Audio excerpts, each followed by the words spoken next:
Hello again, it's Benita Feeser. I'm so excited to tell you about this one. This is the Student Podcast Challenge. It is presented by NPR, and when I found it, I knew at a glance that I was going to present this one. My students, once again, high school seniors, will definitely be a part of this next year. At least I hope they will be because they're going to be launching podcasts. And the reason they'll do that is because they'll be interviewing people. And so this is just going to be a perfect way for them to also participate in this challenge. It is open to middle school students, high school students, and college students. So there's lots of room for just about all grades and all ages from, I think, about 11 years old up. The new challenge has not been posted yet, but I've called and it should be posted by the time school starts again. And this is an annual thing that NPR does post, and it's gotten really popular over the last few years. I'm going to pull up the winners. There are videos that your kids can watch and hear from previous winners, and all different kinds of topics that they can have. There are different ways that the podcast can be done. Different items and things that kids have talked about. They've done them together, and my students will do them in teams. The way my students will handle these is they are going to interview during our what we've named Across the Pond series. So they are going to interview people who are from other countries as they get to know them, and this is going to create an artifact.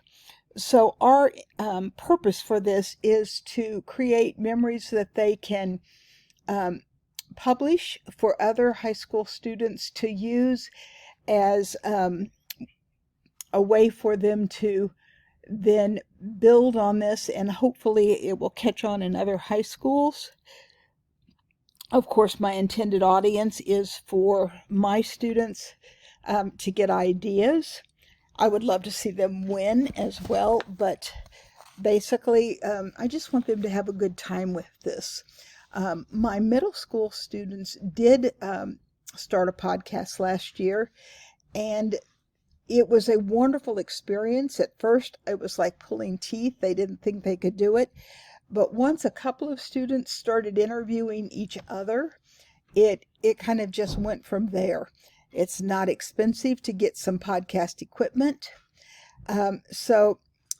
This I will publish in writing what the web address is. They have really good information, really good different ideas. So, just kind of check this out. They've got an upcoming tab for you here. Let me back it up. My recorder's in the way, so I've kind of gotten myself stuck here.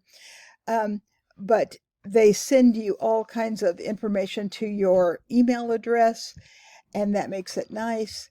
There's also a ton of information on past events, and that really helps your students get excited and get to know what has happened in the past and what will happen in the coming year.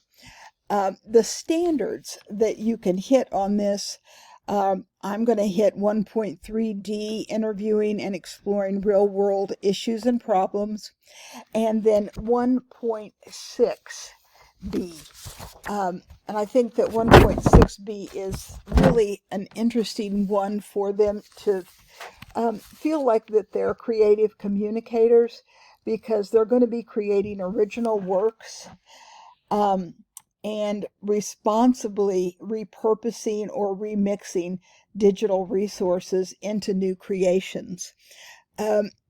by interviewing people that are both young and old, that are local, but also that are in other countries, by talking to teens that are in the Ukraine, and I think that's going to be their first podcast. They are opening the door to getting to know people who are less fortunate than them, and also learning to be more empathetic and understanding other people's points of view.